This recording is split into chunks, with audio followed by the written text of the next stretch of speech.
Andhra Pradesh inland waterways authority corporation chairman Z Sivaprasad గారు మన కాడ ఉన్నారు.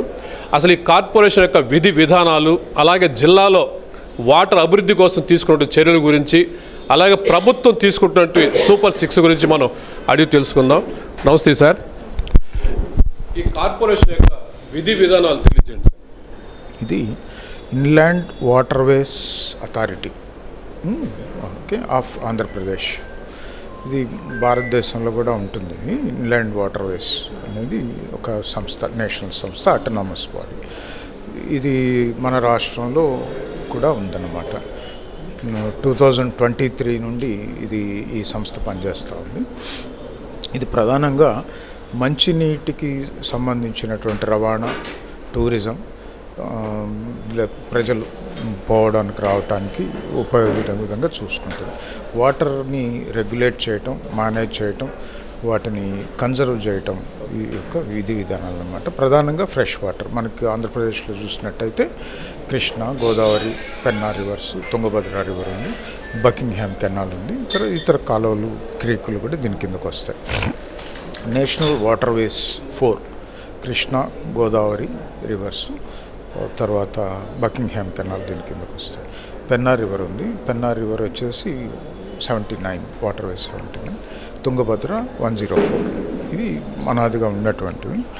వీటి ద్వారా పాత రోజుల్లో మీరు చూసినట్టయితే బకింగ్హామ్ కెనాల్ ద్వారా చాలా రవాణా చేసేవాళ్ళు బ్రిటిష్ కాలం. అది కాలక్రమంలో రోడ్లు, తర్వాత రైల్వేస్ ఇవి వచ్చిన తర్వాత ఆ వ్యవస్థ కొంత మరుగున పడిన దృష్ట్యా ఆక్రమణలకు గురవుతూ ఉంది. పొల్యూషన్ కూడా ఉంది, పూడికలు కూడా చాలా పెద్ద ఎత్తున జరిగింది. అందువల్ల ఆ బకింగ్హామ్ కెనాల్ ప్రస్తుతం రవాణాకు సౌకర్యంగా లేదన్నమాట వాస్తవం. బట్ ఇతర మార్గాలు కూడా ఉన్నాయి. అయితే వీటన్నిటిని మనం పూర్వవైభవం తీసుకొచ్చే దిశగా మనం పనిచేయాలనేసి గౌరవ ముఖ్యమంత్రి వర్యులు చంద్రబాబు నాయుడు గారు కేంద్రీకరించారు ఆయన యొక్క దృష్టిని, ఆయన ఉండేటువంటి విజన్. ఎందుకంటే ఈ జల రవాణా అనేది చాలా తక్కువ ఖర్చుతో కూడుకున్నది. Second thing, pollution free, eco ఫ్రెండ్లీగా ఉంటుంది. రోడ్లు మీద యాక్సిడెంట్లు, రోడ్ల మీద ట్రాఫిక్ తగ్గించే విధంగా కూడా ఉంటుంది. ఈ విధానం ద్వారా తీర ప్రాంతంలో అభివృద్ధిని కూడా, పెట్టుబడులు, ఉపాధి, అభివృద్ధి, తీర ప్రాంతంలో పరిశ్రమలు రావటం, ఇవన్నీ కూడా యువతకు ఉపాధి, ముఖ్యంగా తీర ప్రాంతాల్లో నివసించేటటువంటి పేదలు, మత్స్యకారులకు చాలా వరం లాంటిది అన్నమాట. సో మీ సంస్థకి గ్రౌండ్ వాటర్ కూడా వస్తుందా? లేదు, మాకు రవాణాకు వస్తుంది. దీంట్లో ఈ ప్రభుత్వం యొక్క విజన్తో, చంద్రబాబు నాయుడు గారి మీద ఉండేటువంటి నమ్మకంతో రాష్ట్రం నుండి, అలాగే ఇతర రాష్ట్రాల నుంచి, దేశీయంగా, అంతర్జాతీయంగా కూడా పెట్టుబడిదారులు ఈరోజు ముందరకు వస్తూ ఉన్నారు. ఉదాహరణకు మనం చూసినట్టయితే కేరళలో టూరిజం బేస్డ్ వాటర్వేస్ చాలా మంది ఉన్నాయి. తర్వాత గోవాలో కూడా అదే విధంగా ఉంది. బాంబే, ఇది మన గంగా భగీరథి వాటర్వేస్ అనేది ట్రాన్స్పోర్ట్ బాగా నడుస్తుంది. సో మనకు కూడా అనుకూలంగా కృష్ణా రివర్ ఉంది, గోదావరి రివర్ ఉంది. వీటికి అనుసంధానంగా పోర్ట్లు ఉన్నాయి మనకు. ప్రధానంగా బాగా పోర్టు కనెక్టివిటీ కూడా ఎక్కువ ఉంది. ఉదాహరణకు కృష్ణపట్నం పోర్టు కావచ్చు, Ramayapatnam, Bandar port, Kakinada port, Vizag port, పెద్ద తీర ప్రాంతం ఉండడం, పోర్ట్లు మనకి మంచి పోర్ట్లు, అంతర్జాతీయ స్థాయి కలిగినటువంటి పోర్టు కలిగి ఉండడం, ఇవన్నీ కూడా మనకి ప్లస్ పాయింట్స్. దీనికి ఈ 960 కిలోమీటర్లు ఏదైతే ఉందో ఈ తీర ప్రాంతాన్ని, వాటికి మధ్యలో కృష్ణా, గోదావరి రివర్స్, పెన్నా రివర్ పోవడం కూడా చాలా అనుకూలమైనటువంటి అంశం. మనకు ఇటు నుండి తూర్పుకు ప్రవహించడం వాటర్, ఇవన్నీ కూడా చాలా అనుకూలంగా ఉన్నాయి. పెట్టుబడులు పెట్టడానికి చాలా అనుకూలమైనటువంటి వాతావరణంగా పెట్టుబడిదారులు గమనించారు. పీపీపీ మోడ్లో వస్తున్నారు. వీటన్నిటి కూడా ఇన్వెస్ట్మెంట్స్ అండ్ ఇన్ఫ్రాస్ట్రక్చర్ మంత్రివర్యులు, టూరిజంలో కొంత, వీటన్నిటిని కూడా ఒక సింగిల్ విండో సిస్టమ్కి తీసుకొచ్చి త్వరితగతిన అనుమతులు ఇవ్వాలి అనేటువంటి ప్రభుత్వం ఆలోచిస్తుంది. గౌరవ ముఖ్యమంత్రి గారు దీని మీద ఒక ప్రత్యేకమైనటువంటి దృష్టి కూడా ఉంది. కేంద్ర ప్రభుత్వం నుండి కూడా చాలా సహకారం అవసరం అవుతుంది. దీనికి కూడా ప్రత్యేకమైన నిధులు, కేటాయింపులు కూడా ఉన్నాయి.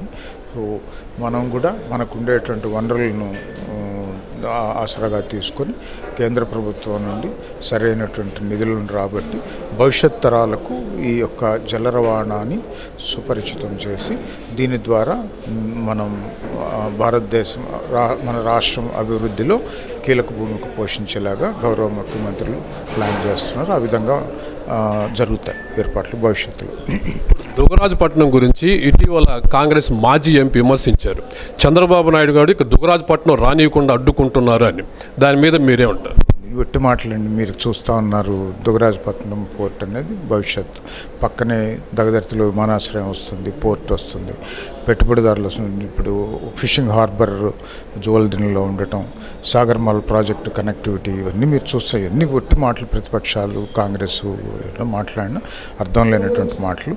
డెఫినెట్గా పారిశ్రామిక వృద్ధి, ముఖ్యంగా తీర ప్రాంత పారిశ్రామిక వృద్ధి చంద్రబాబు నాయుడు గారు దృష్టిని కేంద్రీకరించారు. బ్రిటిష్ వాళ్ళ హయాంలో బంకింగ్ కెనాల్ మనకి పెద్ద రవాణా కాలువగా ఉంది. ఉప్పులన్నీ అట్లా వెళ్తున్నాయి సార్. ఇప్పుడు దాన్ని క్లీన్ చేసేది మీరు అన్నట్టుగా పూడుకు తీసే పనులకి ఏమైనా మీరు పథకం రచిస్తున్నారా? లేదు, ఇది 2021 ఆ ప్రాంతాల్లోనే అనుకుంటా నేను. మన కలెక్టర్ గారు చక్రధర్ బాబు ఉన్నారు. ఆయన దీనికి సంబంధించి పూడికలు కానివ్వండి, ఎంక్రోచ్మెంట్స్కు సంబంధించి ఆయన తమిళనాడుకు ప్రభుత్వానికి లెటర్ రాయడం జరిగింది. అలాగే కేంద్ర ప్రభుత్వానికి కూడా దీన్ని పునరుద్ధరించినట్లయితే మంచిదనేటటువంటి ఆయన ప్రపోజల్స్ కూడా పెట్టడం జరిగింది. అప్పుడు ప్రభుత్వం వాళ్ళ యొక్క పనితీరు, వాళ్ళ విజన్ బట్టి అవన్నీ కూడా మూలపడ్డాయి. కొన్ని గత ప్రభుత్వంలో వచ్చినటువంటివి కాకినాడ పోర్టుకు అనుసంధానం చేస్తూ కృష్ణా రివర్ నుంచి వచ్చినటువంటి సుమారు 2,000 కోట్లకు సంబంధించినటువంటి పని కూడా మరుగున పడిపోయింది. వీటన్నిటిని కూడా వెనక్కి తీసుకొస్తాం. ఇవన్నీ కూడా గౌరవ ముఖ్యమంత్రులు వారి దృష్టిలో ఉన్నాయి. ఇవే కాదు, చాలా ఆలోచనలు ఉన్నాయి ఆయనకి. కాబట్టి ఇవన్నీ కూడా నడుస్తాయి. ఇప్పుడు మన జిల్లాలో టూరిజం డెవలప్ చేసాను, కానీ కొత్తగా మీరైనా ప్రాజెక్ట్స్ ఏమన్నా రచిస్తున్నారు, ఆలోచిస్తున్నారు? నేను ఒక్కడిని అనుకునేది కాదండి. ఇప్పుడు దీనికి సంబంధించి కొన్ని ఆలోచనలు అయితే చేస్తుంది మా శాఖ. దీనికి సంబంధించి ఇన్ఫ్రాస్ట్రక్చర్ అండ్ ఇన్వెస్ట్మెంట్ మినిస్టర్ ఉన్నారు, టూరిజం మినిస్టర్ గారు ఉన్నారు, జలవనరుల శాఖ మంత్రులు ఉన్నారు. ఇవన్నిటి కూడా 3-4 శాఖల అనుసంధానంతో నడుస్తుంది. డెఫినెట్గా మీరు చూసినట్టయితే టూరిజంకి ఒక ప్రత్యేకమైనటువంటి స్థానం డెఫినెట్గా రాష్ట్రం ఇస్తుంది. దాని ద్వారా రెవెన్యూ జనరేట్ చేయడంతో పాటుగా ఉపాధి కల్పించడం, ఆహ్లాదం, కాలక్షేపం వీటన్నిటికి కూడా ఇస్తుంది. మీరు చూసుంటారు, మన ముఖ్యమంత్రి ఎక్కడ వినుంటారు మీరు, మన శ్రీశైలం బేస్ చేసుకొని కృష్ణా రివర్ మీద ఫ్లైట్ కూడా, వాటర్ జెట్ని కూడా దించి ఆయన చూశారు. సో ఇంత ముందు ఆలోచన చేసేటువంటి ముఖ్యమంత్రి వర్యులు ఆయన మనసులో చాలా ఆలోచనలు. వాటర్ ట్యాక్సీలు ఉన్నాయి, ఇటు నుంచి అటు కలిపేటటువంటి లాంచీల రూపంలో కానివ్వండి, అన్నీ కూడా ఆయన cruise services, water boats, back వాటర్ని వినియోగించుకోవడం, ఇవన్నీ కూడా చాలా ఆలోచనలు అయితే ఉన్నారు. అవన్నీ కూడా దానికి సంబంధించినటువంటి సెక్రటరీలు, ఐఏఎస్లు చాలా మంచి ఎక్సర్సైజ్ కసరత్తు చేస్తున్నారు. అవన్నీ కూడా భవిష్యత్తులో కార్యరూపం దాలుస్తాయి. త్వరగానే వీటన్నిటికి కూడా ఒక షేప్ వస్తుంది.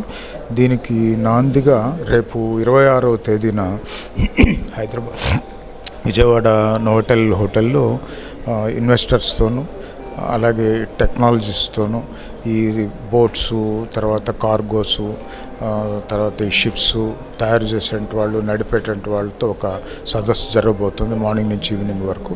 అక్కడ నిష్ణాతులు ఇచ్చేటటువంటి సూచనలు, సలహాలు తీసుకోవటం, పరిగణలోకి తీసుకోవటం, ప్రభుత్వం ఆ దిశగా ఆలోచనలు, అంచనాలు ఖచ్చితంగా చేస్తుంది.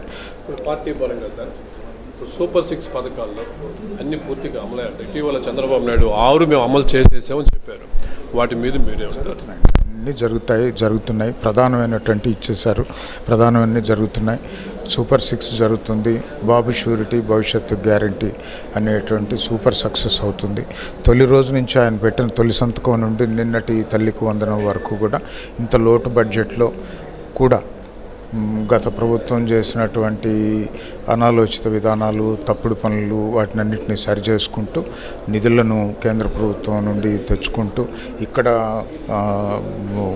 సృష్టించుకుంటూ సంపదను, ఈ పథకాలను అమలు చేయడం అనేది చాలా గొప్ప విషయం. అది ఒక్క చంద్రబాబు నాయుడు గారికే సాధ్యం. డెఫినెట్గా బాగుంటుంది.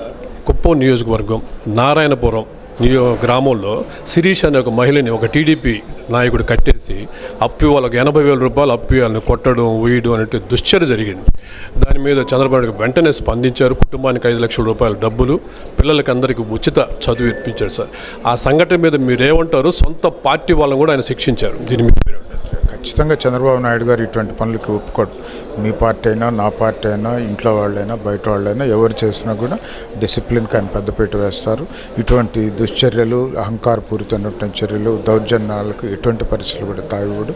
సోషల్ మీడియాలో కూడా ఏదన్నా అనాగరికమైనటువంటివి ఏదన్నా నడిస్తే ఆయన ఒప్పుకునేటువంటి పరిస్థితి కాదు. ఇమ్మీడియట్గా ఆ కుటుంబానికి ఆయన అండగా నిలబడడం, ఇటువంటివి చేస్తే చర్యలు తప్పవని చెప్పేటువంటి సంకేతాలు ఇవ్వడం చంద్రబాబు నాయుడు గారు ఖచ్చితంగా ఉంటారు. నిధుల అనుసంధానంతో వాటర్ వేస్ సంస్థ ద్వారా ఎక్కువ నిధులు కేటాయించి డెవలప్మెంట్ సాధించేందుకు చంద్రబాబు సహకారంతో ముందుకెళ్తామని ఆ సంస్థ చైర్మన్ జడ్ శివప్రసాద్ చెప్పారు. వీడియో జర్నలిస్ట్ ఆరిఫ్తో స్టార్ 9 టీవీ మీ భూషణ్ రెడ్డి, నెల్లూరు.